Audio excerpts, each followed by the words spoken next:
sent it down for another couple of years. I just moved to Georgia from Ohio last year.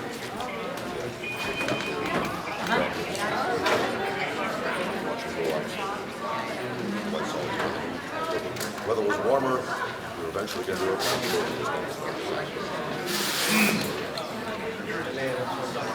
I'm a pharmacist, not just a pharmacist. I specialize in medication. My clinical knowledge from a diabetes specialist. I came down here, I thought I tried to get a laboratory practice. What's the It used to be in telehealth, the virtual clinic, and now it's like physical clinic. But yeah, take care of it. Testing.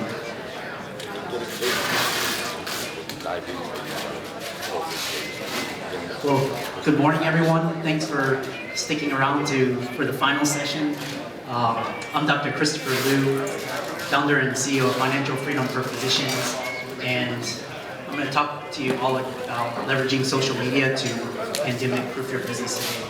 I want to thank Michael and all the staff and everyone for making this a fantastic conference.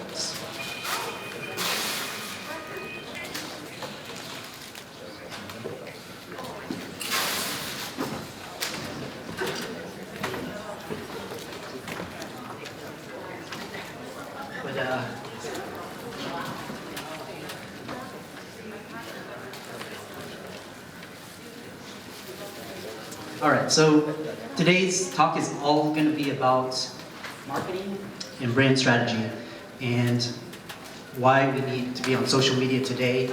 I'd like to take a look from the overview of an innovator and entrepreneur, look at emerging technologies, how it applies to our businesses. At the core of the profession is the healthcare profession.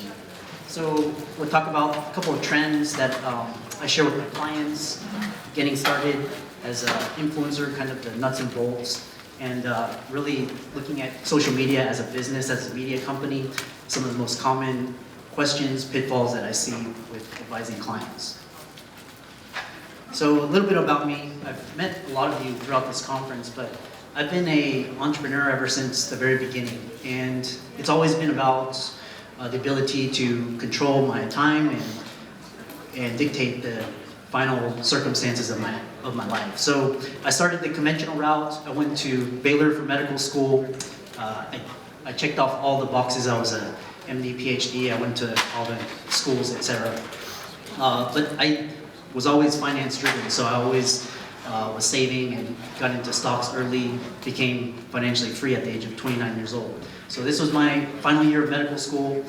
Despite this accomplishment, I continued on the conventional route. I went into orthopedic surgery practice, and during the 2008 financial crisis, I took a leap of faith and went all in as a real estate investor. So, and as a result of making strategic investments over an 8-year time period, I was able to retire early, financially set for myself and my family.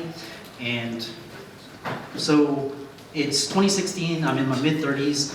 I had accomplished pretty much everything I set out to, but I wanted to do more. I wanted to impact more. I didn't just want to hoard resources for myself and my family. I wanted to give it and share it. So I channeled that creative energy from helping patients into creating an online global brand to help my fellow healthcare colleagues suffering from burnout, depression, you name it, student loan debt, lack of financial literacy.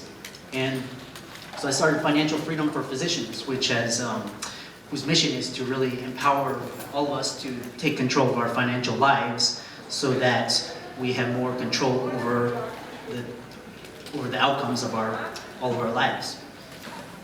And it's been awesome. Over a 6-year period, I've leveraged social media, created a brand, a following of around 17,000 followers, and I've impacted so many physicians, worked with hundreds of clients, inspired a lot of physicians to become entrepreneurs. A lot of them were here this weekend. If you were there with Brooke Choulet's talk, and so it's been really satisfying and gratifying to see this work come to fruition. You can follow me across various platforms. I'm on, TikTok, Instagram. There's various ways of collaborating. We have our podcast, YouTube channel. Best thing is go to the website and enter your name and email, and we'll contact you.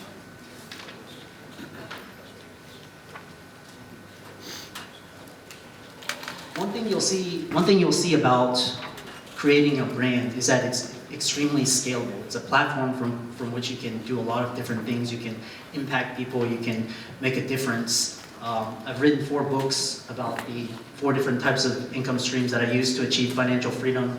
You can find them on Amazon, Audible, etc. And I've also leveraged the brand to speak about the importance of financial literacy for the healthcare professions. I've appeared on White Coat Investors, Peter Kim's Passive Income MD, Seek Non-Clinical Careers. And most recently this year, the message has gone mainstream, and so I've been targeting accountants, lawyers, dentists, high-income professionals about the importance of getting your finances straight. So recently spoke at FinCon.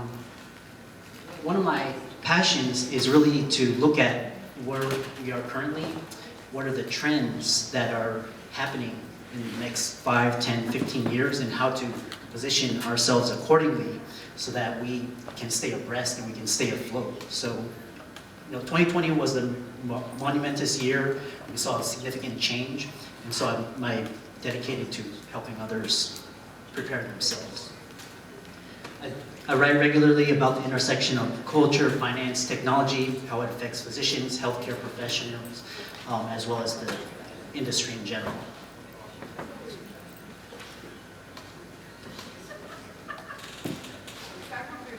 So 2 key mindsets to start us off in order to prime you for what's coming.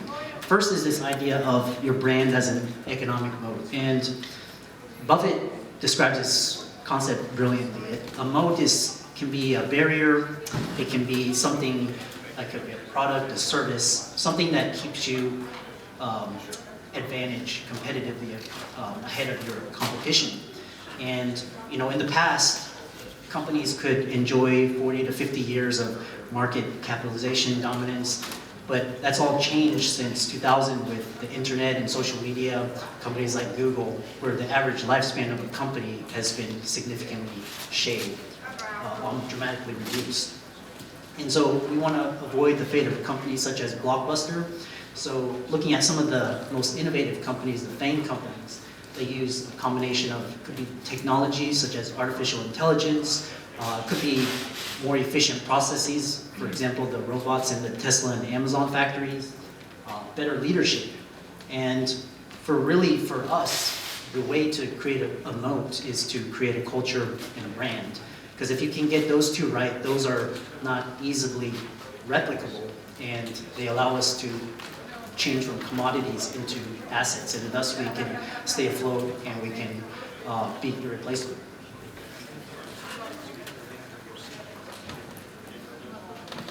This other idea is this idea of you as the brand. In this age of insecurity, we can't depend upon jobs or corporations, Social Security, etc.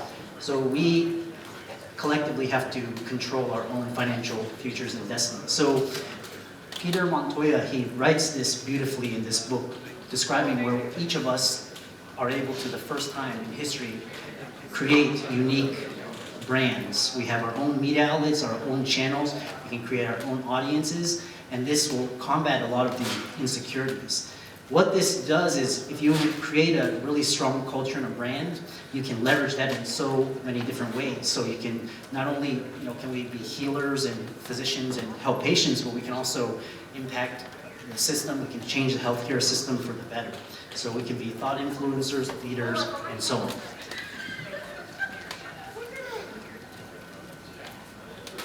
One of the common things I get from clients and objections is, I hate social media. It's, I don't understand it. It's something for kids, a lot of that stuff. But here's 6 reasons why. The first is that right now we have access to potential customers globally. So If all of our customers are on certain platforms, we need to be there. That gives us the most opportunities for networking, connection, business opportunities. Social media is the new TV. I haven't watched TV in over 15 years. I'm always on TikTok, Instagram, streaming, etc. So we need to go where the potential opportunities are. Second is this idea of social proof as a new business. Whether we like it or not, we live in a really noisy age. We are increasingly distracted, and we have to learn how to leverage the currency of time and attention to gain more market share, to get more clients, to get more customers, to make more impact. So, it's all about hype and buzz and marketing and advertising. So that's the way the world works, and so we have to utilize social media for that. Third, a client base. So when I first started out 6 years ago, I was doing speeches such as these, in-person networking events. You could see how time-consuming and efficient that could get. That was 70% of my business was actual physical, direct, in-person. If you fast forward today, 70% of my client base comes from LinkedIn and Facebook groups and email. So it's really allowed me to 5x my efficiency and effectiveness, and it allows me to free up more time to be in front of you guys. And it's a great way to create brand awareness. So everything is online, everything is public, so we have to be there where clients can see us. No other innovation. Fifth reason, do we have access to 24/7 marketing, leverage and scale, passive, a global reach for a fraction of the cost, at significantly lowers barriers of entry. So it's very easy to get started, and it's a great way to build clients and build a client base. And lastly, we got to change. Everything is changing and evolving. If we don't change, other businesses are. So that's one of the reasons why we have to stay afloat.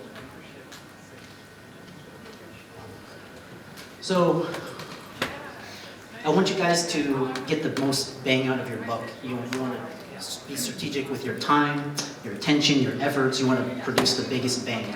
And you'll see that it's through this brand audience creating a community, which is the big subsection. I like to learn from the innovators, the people at the cutting edge. So if you look at the top celebrity artists, they all know how to leverage their expertise in their brand, get on social media, create a following, an audience, how to leverage that, market, how to advertise, create raving fans. Affiliates, partnerships, sponsorships, and it's all about community and engagement. So once you're at this point, you have a very viable and sustainable business.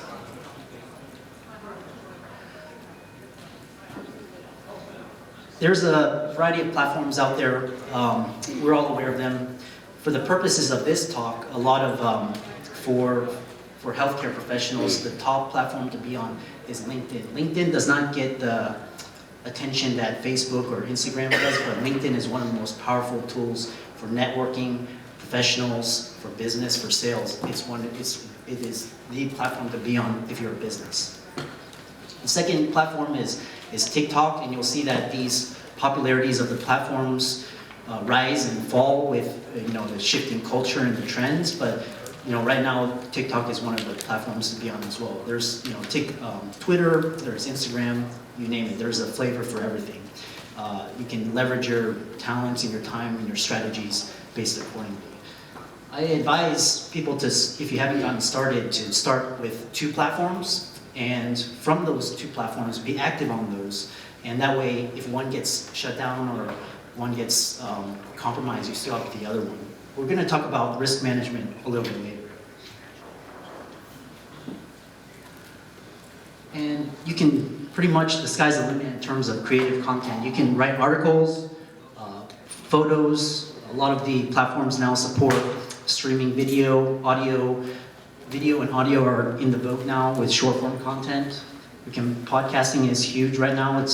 podcast is a great way to bring guests on to talk about current events, to build a client base, to build followers. So I built my podcast this whole year, and it's generated a lot of leads and sales and clients. You can do anything from long form, short form, and you can vary the release schedule. So you can record it once, chop it up into various different segments. The possibilities are endless.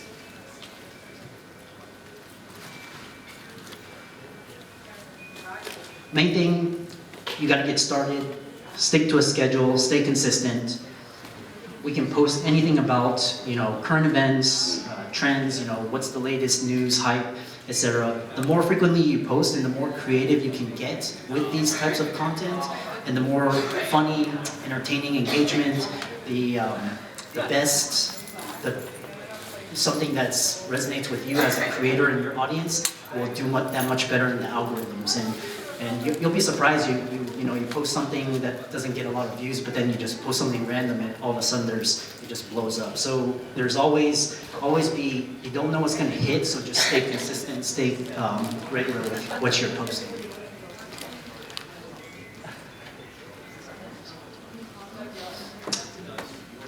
With innovation comes change. Change is always the constant. Social media is the same. Algorithms are always changing. If anybody's noticed, Instagram's changed their algorithms. Facebook is becoming more popular now. TikTok's the thing. So these algorithms are getting better and better at capturing what people are interested in, putting feeds and posts between the consumer and the creator. The other thing is that the tools and strategies that I'm sharing with you today may not be relevant, 1 month, 2 months from now. So always keep abreast of the change, always be studying.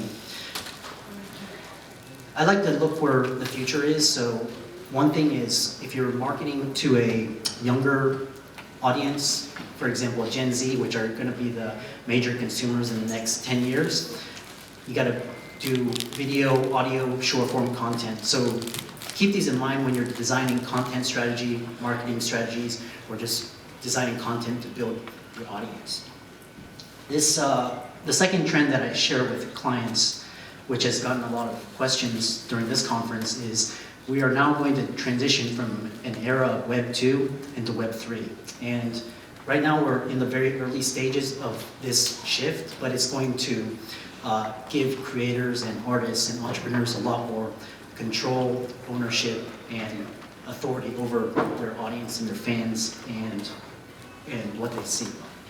So right now, Web 2 is this paradigm where everything is centralized, but we don't own or control anything. So that's YouTube. You can think about countless examples of Twitter, Instagram shutting down your accounts. With Web 3, we're going to be able to own all of that, and that's going to be through the issuance of tokens. It could be social tokens, utility tokens, non-fungible tokens. Again, the technology is very early, but that's something to keep in mind in the next 5 to 10 years. Takes around, another question is, how long does it take to go from 0 to hero? Usually it takes around 6 to 9 months. It's got to be dedicated. It's in your after hours, spare time, weekends, posting, creating content. The more you post, the better your content is, the faster you can grow. So I've seen people just blow up on TikTok or Instagram, and some people it takes a little bit longer just because of the differences in product market fit. But eventually you'll see, there's like a lag stage where you don't see much, it's more of a hobby, but then once you hit traction in product market fit, you get you start to see a lot of growth. Building a community is one of the funnest and most engaging things to do. It's exponential. It's more about the relationships, the clients, the offering and giving of value. It's not about the transaction. It's more just creating a community of like-minded people, such as this self. Once you can get there, it's wonderful. There's so many magical things that you can make happen with that. A little bit about monetization. So obviously, it's about giving value, growing, sharing, contributing, but we have to also make a living as well. And it's not about hoarding resources, it's more about giving and sharing. So